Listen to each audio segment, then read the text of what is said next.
Donc, 1 Corinthiens 5.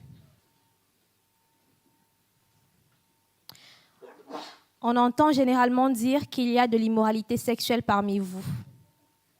Et une immoralité telle qu'on ne la mentionne même pas chez les non-croyants. C'est au point que l'un de vous a pris la femme de son père. Et vous êtes enflé d'orgueil. Vous auriez dû plutôt prendre le deuil, de sorte que l'auteur de cet acte soit exclu du milieu de vous. Quant à moi, absent de corps mais présent en esprit, j'ai déjà jugé l'auteur d'un tel acte comme si j'étais présent. Quand vous vous rassemblerez au nom de notre Seigneur Jésus-Christ, je serai avec vous en esprit. Avec la puissance de notre Seigneur Jésus-Christ, livrez un tel homme à Satan pour la destruction de la nature pécheresse, afin que l'esprit soit sauvé le jour du Seigneur Jésus. Vous n'avez vraiment pas de quoi être fiers. Ne savez-vous pas qu'un peu de levain fait lever toute la pâte ? Purifiez-vous donc du vieux levain, afin d'être une pâte nouvelle, puisque vous êtes sans levain. En effet, Christ, notre agneau pascal, a été sacrifié pour nous. Célébrons donc la fête, non avec du vieux levain, le levain du mal et de la méchanceté, mais avec les pains sans levain de la pureté et de la vérité. Je vous ai écrit dans ma lettre de ne pas entretenir des relations avec ceux qui vivent dans l'immoralité sexuelle. Je ne parlais pas d'une manière absolue des gens de ce monde qui vivent dans l'immoralité ou sont toujours désireux de posséder plus, voleurs, idolâtres. Autrement, il vous faudrait sortir du monde. En fait, ce que je vous ai écrit, c'est de ne pas entretenir des relations avec quelqu'un qui, tout en se disant votre frère, vit dans l'immoralité sexuelle, est toujours désireux de posséder plus, idolâtre, calomniateur, ivrogne ou voleur, de ne même pas manger avec un tel homme. Est-ce à moi, en effet, de juger les gens de l'extérieur ? N'est-ce pas ceux de l'intérieur que vous devez juger ? Les gens de l'extérieur, Dieu les jugera. Chassez les méchants du milieu de vous. On a déjà prié, je ressens le besoin de prier à nouveau. C'est très important, ces prières. Ce n'est pas juste une case à cocher. J'en ai besoin, insuffisant comme je suis, pour arriver à enseigner correctement. Et quand on écoute aussi, on a besoin de prier pour arriver à comprendre et à intégrer ce que Dieu veut nous dire. Il y a beaucoup de potentiel dans ce texte de mal comprendre ce que Dieu veut nous dire. Je l'aborde en tremblant, et donc on doit prier. Je vous invite à prier ensemble à nouveau. Dieu et Père, merci de nous avoir choisis et de nous avoir aimés. Et merci parce qu'encore aujourd'hui, tu manifestes ton amour envers nous en nous parlant. Et on te demande donc de nous donner des oreilles pour entendre et un cœur pour comprendre et pour obéir. Amen.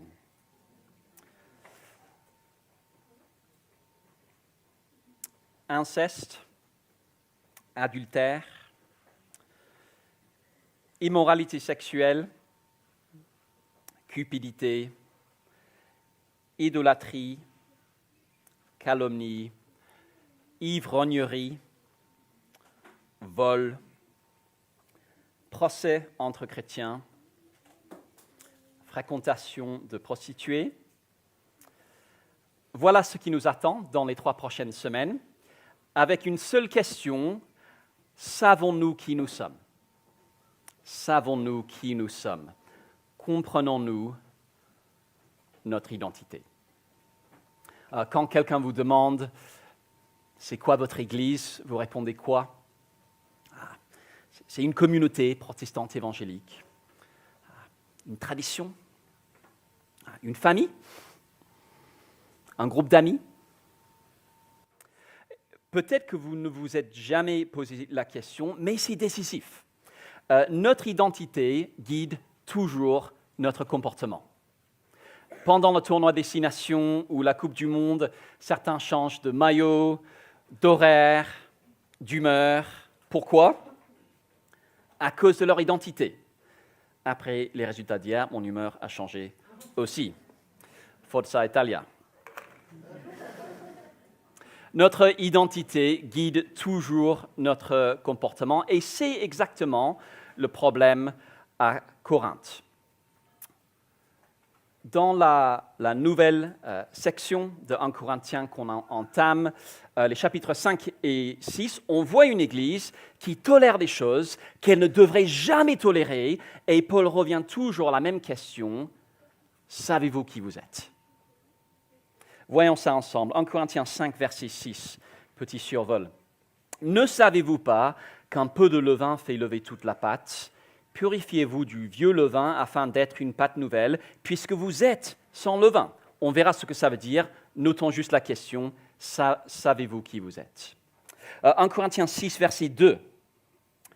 Ne savez-vous pas que les saints, c'est-à-dire tous les chrétiens, jugeront le monde ? 1 Corinthiens 6, verset 3. Ne savez-vous pas que nous jugerons les anges ? 1 Corinthiens 6, verset 15, un peu plus bas. Ne savez-vous pas que vos corps sont les membres de Christ ?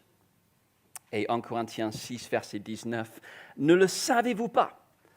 Votre corps est le temple du Saint-Esprit qui est en vous et que vous avez reçu de Dieu. Vous ne vous appartenez pas à vous-même, car vous avez été rachetés à un grand prix. Vous entendez la logique ? Notre identité guide toujours notre comportement. Ce matin, on va parler du lien entre notre identité, le péché, et ce qu'on appelle la discipline d'Église. Rien que le mot peut sembler ennuyeux, discipline. Plusieurs ici participent à des camps pour ados l'été. On commence toujours en expliquant les règles. Pas beaucoup de jeunes disent à la fin du camp, « Vous savez quel était mon moment préféré de la semaine ? Exactement, le point sur la discipline. » Et pourtant, c'est vital. Si on comprend bien notre identité, on verra que la santé de l'Église, la crédibilité de notre mission et la réputation de Jésus sont en jeu. Avant d'aller plus loin, deux choses. D'abord, notre pasteur suprême, c'est Jésus-Christ. Il prend soin de nous en nous enseignant. Il nous enseigne par toute sa parole, la Bible, même les passages qu'on préférerait éviter. Et donc, on doit garder le nez dans le texte. Deuxièmement, on va parler entre autres de sexualité et on aborde tous ce sujet en tant que pécheurs sexuels pardonnés. Pécheurs sexuels sauvés par grâce. Les prédicateurs compris, on n'est pas là pour faire la morale. J'ai autant besoin d'écouter ce passage que toute autre personne. Ce matin, on va voir ceci. Nous sommes le peuple que Dieu a libéré pour la sainteté. Et donc, un peuple appelé à se purifier des restes de son ancien esclavage. Je propose qu'on relise ensemble 1 Corinthiens 5. Relisons ensemble. On entend généralement dire qu'il y a de l'immoralité sexuelle parmi vous et une immoralité telle qu'on ne la mentionne même pas chez les non-croyants. C'est au point que l'un de vous a pris la femme de son père. Et vous êtes enflé d'orgueil ? Vous auriez dû plutôt prendre le deuil, de sorte que l'auteur de cet acte soit exclu du milieu de vous. Quant à moi, absent de corps, mais présent en esprit, j'ai déjà jugé l'auteur d'un tel acte comme si j'étais présent. Quand vous vous rassemblez au nom de notre Seigneur Jésus-Christ, je serai avec vous en esprit, avec la puissance de notre Seigneur Jésus-Christ, livrez un tel homme à Satan pour la destruction de la nature pécheresse, afin que l'esprit soit sauvé le jour du Seigneur Jésus. Vous n'avez vraiment pas de quoi être fiers, ne savez-vous pas qu'un peu de levain fait lever toute la pâte. Purifiez-vous donc du vieux levain afin d'être une pâte nouvelle, puisque vous êtes sans levain. En effet, Christ, notre agneau pascal, a été sacrifié pour nous. Célébrons donc la fête non avec du vieux levain, le levain du mal et de la méchanceté, mais avec les pains sans levain de la pureté et de la vérité. Je vous ai écrit dans ma lettre de ne pas entretenir de relations avec ceux qui vivent dans l'immoralité sexuelle. Je ne parlais pas d'une manière absolue des gens de ce monde qui vivent dans l'immoralité ou qui sont toujours désireux de posséder plus, voleurs, idolâtres. Autrement, il vous faudrait sortir du monde. En fait, ce que je vous ai écrit, c'est de ne pas entretenir de relations avec quelqu'un qui, tout en se disant votre frère, vit dans l'immoralité sexuelle et toujours désireux de posséder plus, idolâtre, calomniateur, ivrogne ou voleur. De ne même pas manger avec un tel homme. Est-ce à moi, en effet, de juger les gens de l'extérieur? N'est-ce pas ceux de l'intérieur que vous devez juger? Les gens de l'extérieur, Dieu les jugera. Chassez le méchant du milieu de vous. On ne va pas commencer au début du passage, mais au milieu ce matin. Les versets 6 à 8 donnent la raison des autres instructions qui sont données. Et voici le premier point. Nous ne sommes plus de la même pâte. Quelle libération!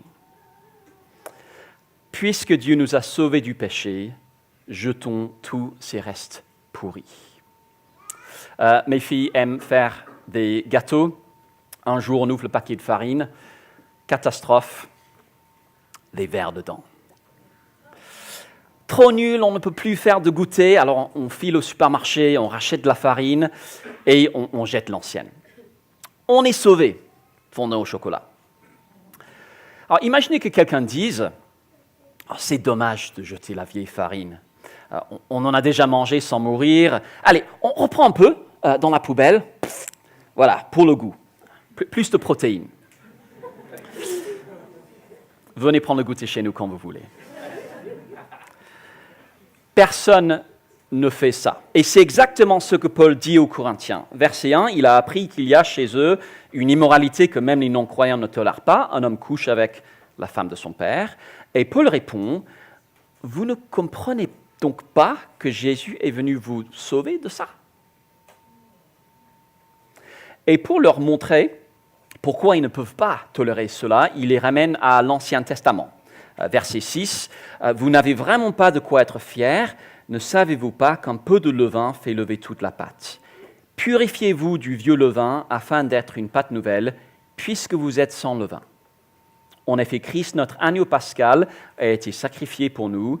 Célébrons donc la fête, non avec du vieux levain, le levain du mal et de la méchanceté, mais avec les pains sans levain, de la pureté et de la vérité. » Paul compare notre salut à la libération d'Égypte dans le livre d'Exode. Le pharaon refusait de laisser partir Israël, Dieu envoie des fléaux. Le dernier est la mort des premiers-nés.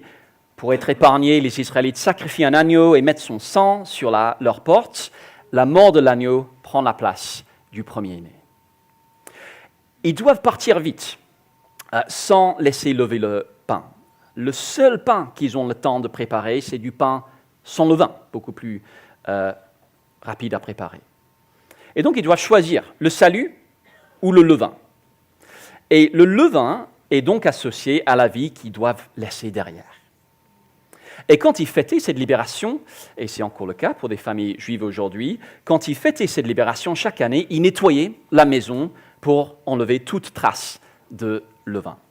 D'où le verset 7, « Purifiez-vous donc du vieux levain, afin d'être une pâte nouvelle, puisque vous êtes sans levain. » Autrement dit, chrétiens de Corinthe, chrétiens de Paris, Dieu vous a libérés. Le sacrifice de Jésus vous a sauvé de son jugement. Vous êtes sans levain, pur, libre, sauvé du jugement, plus des esclaves. C'est un fait objectif. Vous êtes chrétien, vous avez une vie nouvelle et une identité totalement nouvelle. Vous n'êtes plus de la même pâte qu'avant. Dans la vie chrétienne, l'indicatif précède l'impératif. Pourquoi je parle de grammaire? Ça veut dire que ce que nous sommes détermine ce que nous devons faire, par l'inverse. Et donc Paul dit, vous avez une nouvelle identité, vous êtes libre, et donc débarrassez-vous de tous les restes pourris de votre ancien esclavage. Quel reste? Verset 8. Célébrons donc la fête, non avec du vieux levain, le levain du mal et de la méchanceté, mais avec les pains sans levain de la pureté et de la vérité.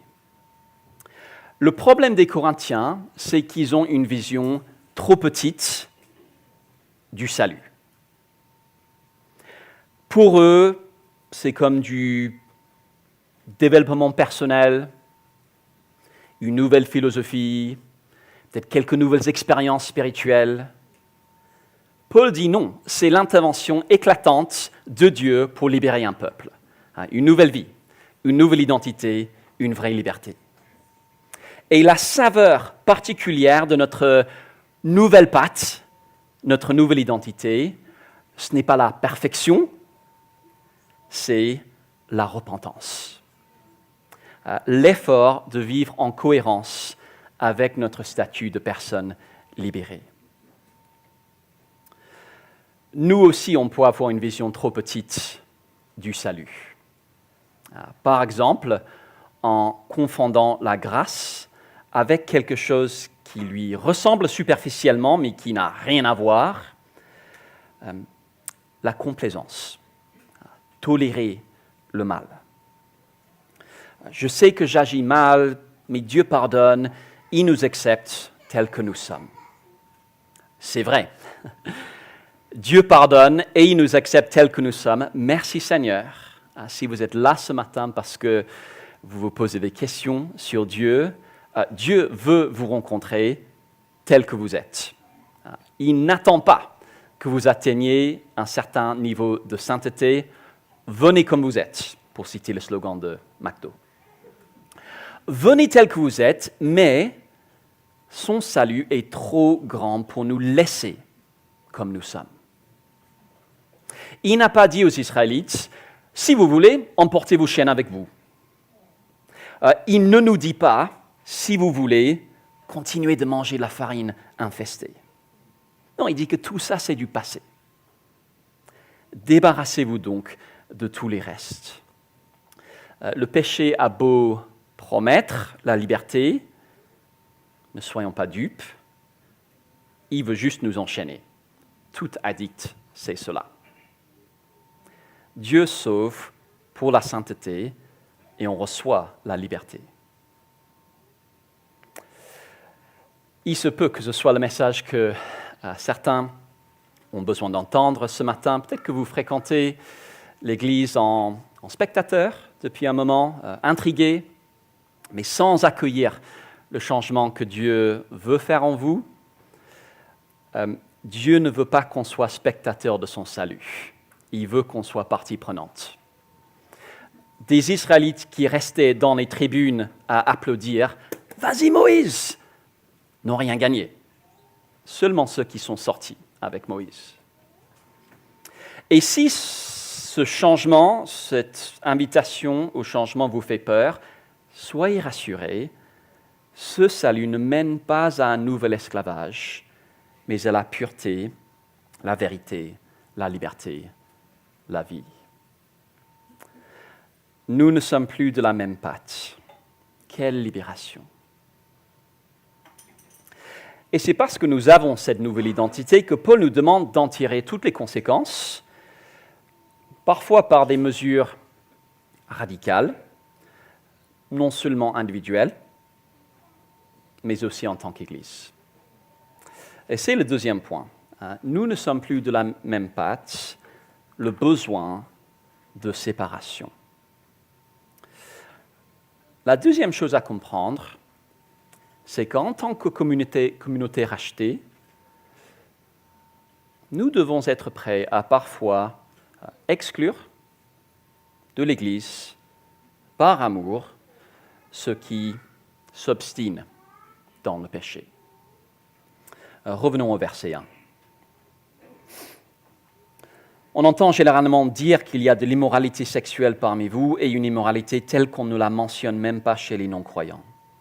C'est au point que l'un de vous a pris la femme de son père et vous êtes enflé d'orgueil. Vous auriez dû plutôt prendre le deuil, de sorte que l'auteur de cet acte soit exclu du milieu de vous. Quant à moi, absent de corps mais présent en esprit, j'ai déjà jugé l'auteur d'un tel acte comme si j'étais présent. Quand vous vous rassemblerez au nom de notre Seigneur Jésus-Christ, je serai avec vous en esprit, avec la puissance de notre Seigneur Jésus-Christ. Livrez un tel homme à Satan pour la destruction de la nature pécheresse, afin que l'esprit soit sauvé le jour du Seigneur Jésus. Alors reconnaissons-le d'emblée, parler d'exclusion fait mal aux oreilles. Dire qu'il faut parfois exclure quelqu'un de l'Église, ou comme le dit Paul, le livrer à Satan, ça ne nous paraît pas très aimant. Nous vivons dans une société où la tolérance est une valeur suprême. On peut tout tolérer sauf l'intolérance. Et pourtant, il y a des situations où exclure est la chose la plus aimante à faire. On ne reproche pas à un médecin de manquer d'amour quand il met un patient contagieux en quarantaine pour le soigner et pour protéger les autres. En tolérant dans l'Église cet homme qui couche avec sa belle-mère, les Corinthiens n'ont pas agi par amour, mais par orgueil. Peut-être qu'ils se vantaient d'être si ouverts. Peut-être qu'ils ne voyaient juste pas le problème avec son comportement. Mais pour Paul, la question n'était pas de savoir si c'était bien ou mal ce que faisait cet homme. Même les païens à Corinthe savaient que c'était inexcusable. La cible de Paul, c'est l'Église. Pourquoi n'avez-vous rien fait? Vous vous croyez spirituel. Votre inaction prouve le contraire. Vous devriez pleurer.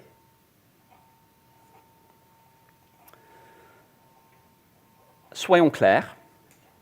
Paul ne dit pas qu'il fallait exclure cet homme parce qu'il avait péché. On pêche tous. Ce n'est pas non plus parce qu'il luttait avec un péché sans triompher dessus pour l'instant. On lutte tous, moi le premier. Paul ne dit même pas qu'il fallait exclure cet homme parce que son péché était particulièrement grave, et il l'était. Il fallait l'exclure parce que c'était quelqu'un qui, de toute évidence, vivait dans le péché sans vouloir en sortir, sans repentance. Il dit au verset 11, « Ce que je vous ai écrit, c'est de ne pas entretenir de relation avec quelqu'un qui, tout en se disant votre frère, vit dans l'immoralité sexuelle. » Ce péché le caractérise. Il a l'air de se complaire dedans au lieu de lutter contre. Il est comme un Israélite qui reste en Égypte au lieu de saisir son salut. Ce passage m'a fait réfléchir sur comment on pratique la discipline d'Église à l'Église Connexion. Voici un principe super important. L'Église Connexion n'exclura jamais quelqu'un que nous pensons être un vrai chrétien. L'Église Connexion n'exclura jamais quelqu'un que nous pensons être un vrai chrétien. Là où cela devient nécessaire, c'est quand quelqu'un persiste dans le péché d'une manière qui contredit, qui invalide sa profession de foi. La marque d'une conversion authentique, c'est la repentance. Et l'exclusion est toujours un dernier recours. Dans l'évangile de Matthieu, Jésus décrit les étapes préalables. D'abord, seul à seul, on approche la personne. « Cher ami, je me soucie de toi. J'ai la conviction que la Bible te demande d'arrêter de faire ça. » puis avec un ou deux, puis en impliquant le reste de l'Église s'il n'écoute toujours pas, et seulement si la personne refuse encore de se repentir, l'exclusion. Et à chaque étape, le but est la repentance en impliquant le moins de personnes que possible. L'exclusion, c'est-à-dire la radiation de la liste des membres, l'interdiction de prendre le repas du Seigneur, c'est la solution de dernier recours. Et remarquez, Paul parle à toute l'Église. Il ne parle pas aux responsables. La sainteté et de l'Assemblée est l'affaire de tous. Si vous êtes membre de l'Église Connexion, c'est autant votre affaire que celle des anciens. L'alliance de membres à laquelle vous avez consenti le dit. Si vous me permettez le jeu de mots, on est tous invités à mettre la main à la pâte pour promouvoir la sainteté du peuple de Dieu. Alors peut-être que ça nous semble sévère, mais quand l'Église arrive à la conclusion qu'il faut exclure quelqu'un de l'Assemblée, c'est extrêmement rare. En 10 ans de ministre pastoral, je ne l'ai jamais vu. Merci Seigneur. Quand elle arrive à cette conclusion, elle agit d'abord par amour pour le pécheur impénitent, le pécheur qui refuse de changer. Verset 5. « Livrez un tel homme à Satan pour la destruction de la nature pécheresse, afin que l'esprit soit sauvé le jour du Seigneur Jésus. » Livrer quelqu'un à Satan, c'est arrêter de le considérer comme un membre de la famille de Dieu. C'est simplement ne plus le considérer comme étant chrétien. Et c'est la chose aimante à faire. Si quelqu'un a une maladie mortelle, ce n'est pas aimant de dire qu'il est guéri. L'amour, c'est lui dire qu'il a encore besoin d'être soigné. On ne doit pas donner de fausses assurances. Si quelqu'un s'obstine dans le péché d'une manière qui invalide sa profession de foi parce qu'il n'y a aucune repentance, il faut qu'il comprenne qu'il est en danger. Le but est la destruction de la nature pécheresse. C'est une façon de dire qu'on laisse la personne, après de multiples avertissements, aller jusqu'au bout de son péché, jusqu'au bout de son esclavage, pour qu'elle se rende compte que c'est horrible, qu'elle va vers la mort et qu'elle a besoin d'un sauveur. Qu'est-ce que ça implique en pratique ? Au verset 11, Paul dit de ne même pas manger avec un tel homme. Je ne suis pas convaincu que ça implique de couper tout contact social. Jésus, dans l'évangile de Matthieu, dit qu'il faut le traiter comme un païen, un membre des autres peuples ou un collecteur d'impôts. Et comment Jésus a-t-il traité les païens et collecteurs d'impôts ? Avec amour et compassion, en leur offrant le pardon, mais sans donner la fausse impression qu'ils faisaient partie du peuple de Dieu tant qu'ils ne se repentaient pas. À nous de réfléchir au type d'activité synonyme d'appartenance au peuple racheté qu'on ne pourrait plus faire avec la personne. Quelle forme prendrait la relation ? Et cette approche, elle marche. Dans 2 Corinthiens, Paul parle d'un homme sanctionné par l'Église, peut-être le même que celui dans ce passage, qui s'est repenti et qui a été réintégré et restauré comme un frère. On agit par amour pour le pécheur impénitent, on agit aussi par amour pour l'Église. Verset 6 encore. « Vous n'avez vraiment pas de quoi être fiers, ne savez-vous pas qu'un peu de levain fait lever toute la pâte ?» Mes enfants aiment la pâtisserie, nos stagiaires à l'Église Connexion sont forts en pâtisserie. Ce n'est pas mon domaine d'expertise et voilà pourquoi, Debs, Dalia, Eva et Sylvain, je vous laisse faire les gâteaux quand on se voit. Une chose que je sais, c'est que les sachets de levure sont petits et qu'il suffit de mettre une toute petite pincée pour faire lever toute la pâte du gâteau. Paul le savait aussi, un tout petit peu de levain suffit pour que toute la pâte, toute l'Église, soit affectée. Tolérer la non-repentance, c'est risquer de contaminer toute l'Église. Si on laisse quelqu'un s'obstiner dans le péché, alors que Dieu l'invite à changer, on envoie le message que c'est OK, alors que ce n'est pas OK. Dieu se soucie trop de son peuple pour le laisser sombrer parce que la complaisance a remplacé la repentance. Je n'ai jamais été dans une équipe de responsables qui a dû demander l'exclusion d'une personne de l'Église. J'ai déjà dû demander que quelqu'un arrête d'exercer une responsabilité à cause de péchés graves. Pas très agréable à faire, on n'y prend aucun plaisir, il fallait le faire. Dieu aime trop son peuple pour le laisser retourner en esclavage. On agit par amour pour l'Église et on agit par amour pour le monde. Verset 9. Je vous ai écrit dans ma lettre de ne pas entretenir de relations avec ceux qui vivent dans l'immoralité sexuelle. Je ne parlais pas d'une manière absolue. Des gens de ce monde qui vivent dans l'immoralité ou sont toujours désireux de posséder plus, voleurs, idolâtres. Autrement, il vous faudrait sortir du monde. En fait, ce que je vous ai écrit, c'est de ne pas entretenir de relations avec quelqu'un qui, tout en se disant votre frère, vit dans l'immoralité sexuelle et toujours désireux de posséder plus, idolâtre, calomniateur, ivrogne ou voleur, de ne même pas manger avec un tel homme. Est-ce à moi, en effet, de juger les gens de l'extérieur? N'est-ce pas ceux de l'intérieur que vous devez juger? Les gens de l'extérieur, Dieu les jugera. Chassez le méchant du milieu de vous. Qui dit discipline d'Église ne dit pas ghetto sectaire. C'est nous les purs, les gens de l'extérieur, Burke, on ne veut rien avoir à faire avec eux. C'était peut-être l'attitude des Corinthiens. C'est tout le contraire qu'il faut rechercher. L'Église doit être dans le monde sans être du monde. Nous sommes en tant qu'Église comme l'équipage d'un canot de sauvetage envoyé sauver des personnes qui se noient en mer. Pour réussir notre mission, le canot doit être dans la mer. Simplement, la mer ne doit pas être dans le canot.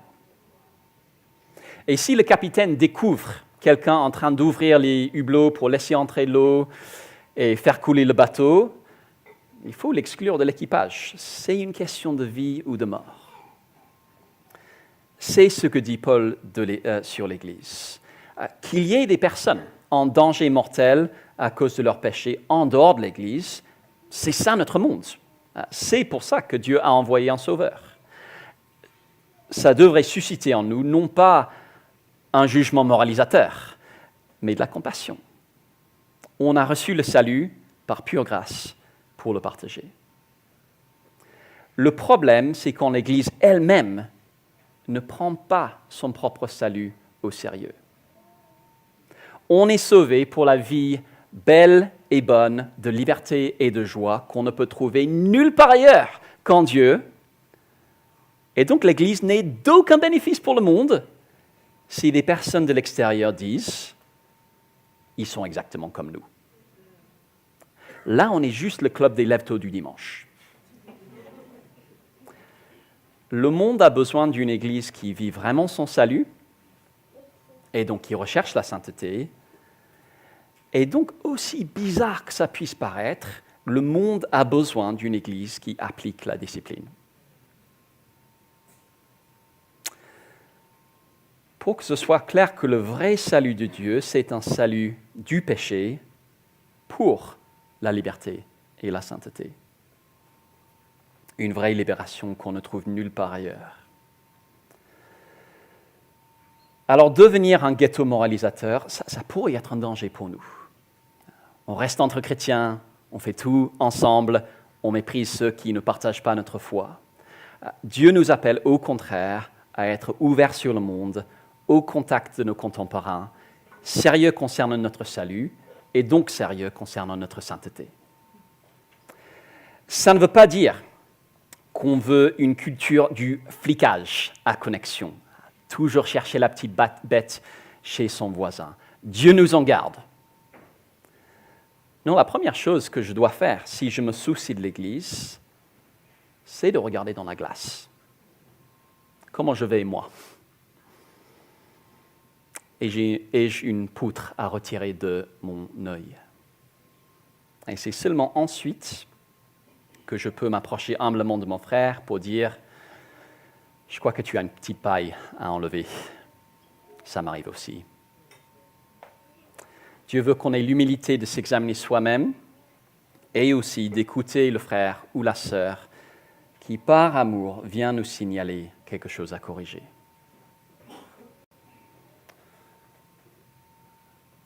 Alors, savons-nous qui nous sommes? C'est facile d'avoir une vision beaucoup trop petite de qui nous sommes en tant qu'Église. Un club du dimanche matin, une tradition, un lieu où on se sent bien, une bande d'amis. Super si Connexion, c'est votre groupe d'amis, mais c'est beaucoup, beaucoup plus important que cela. L'Église, c'est le peuple que Dieu a arraché à l'esclavage par le sang de son Fils. L'Église, c'est la communauté des personnes libérées. L'Église, c'est le peuple sauvé pour la sainteté et pour une mission de sauvetage dans un monde qui périt. Aucun autre groupe n'a une identité pareille.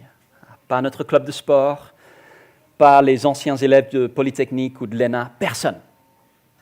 Nous sommes le peuple sauvé pour la sainteté et pour montrer au monde qu'une vraie liberté existe. Vous savez qu'il n'y a rien sur terre que Dieu chérit plus que vous, son Église.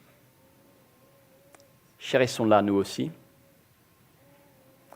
Quand l'Église prend son identité au sérieux, elle devient belle et attirante. Une Église où on se repent, où on se relève, où les vies sont transformées, où on prend notre salut au sérieux, c'est ça que le monde a besoin de voir. Puisque nous sommes déjà purifiés, déjà libérés, déjà le peuple de Dieu, vivons comme ce que nous sommes. C'est un privilège, c'est une grâce, et c'est aussi une responsabilité. Je vous invite à prier.